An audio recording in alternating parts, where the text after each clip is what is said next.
যারা কোনোদিনই চিকেন রান্না করেননি বা আমার মতো প্রথমবার ট্রাই করছেন বা 2-3 বার করেছেন কিন্তু ততটাও ভালো হয়নি, শুধুমাত্র তাদের জন্যই আজকের রেসিপি চিকেন কষা।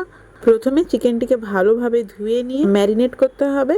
আর এখানে ম্যারিনেশন করার জন্য নেওয়া হয়েছে টক দই, হলুদ গুঁড়ো, লঙ্কার গুঁড়ো আর আদা রসুন বাটা।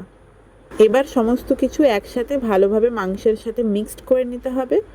মাখানো হয়ে গেলে ঢাকনা চাপা দিয়ে রেখে দিতে হবে কিছুক্ষণ।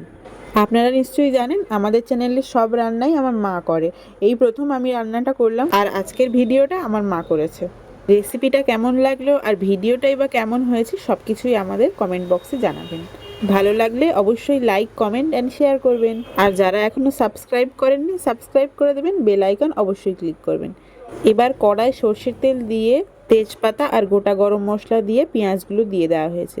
একটু লাল লাল হয়ে গেলেই অল্প একটু আদা রসুন বাটা আর হলুদ গুঁড়ো দেওয়া হয়েছে। এই দুটো আপনারা নাও দিতে পারেন, আমার একটু কম লেগেছিল ম্যারিনেশনের সময়, সেই জন্য দেওয়া হয়েছে। আর দেওয়া হয়েছে 1 চামচ জিরের গুঁড়ো আর ধনের গুঁড়ো। কিছুক্ষণ নাড়াচাড়া করার পরে চিকেনগুলো সমস্তটাই দিয়ে দেওয়া হয়েছে।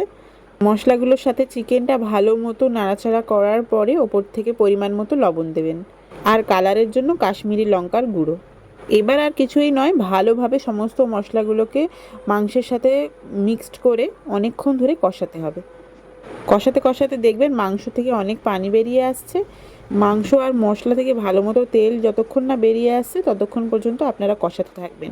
ঢাকনা খুলে এবং ঢাকনা চাপা দিয়ে অনেকক্ষণ ধরে কষানোর পরে একটু শুকনো শুকনো মতো হয়ে এলেই আপনারা উপর থেকে পানি দিয়ে দেবেন পরিমাণ মতো আর গরম মশলা। এবার ঢাকনা চাপা দিয়ে এটাকে ফুটতে দিন। আমাদের চিকেন রান্না প্রায় কমপ্লিট, দেখতেই পাচ্ছেন খুবই সুন্দর লাগছে দেখতে। প্রথমবার বাড়িতে রান্না করেছি তো একটু ভয় ভয় লাগছিল, কিন্তু মা বললো বেশ ভালোই হয়েছে।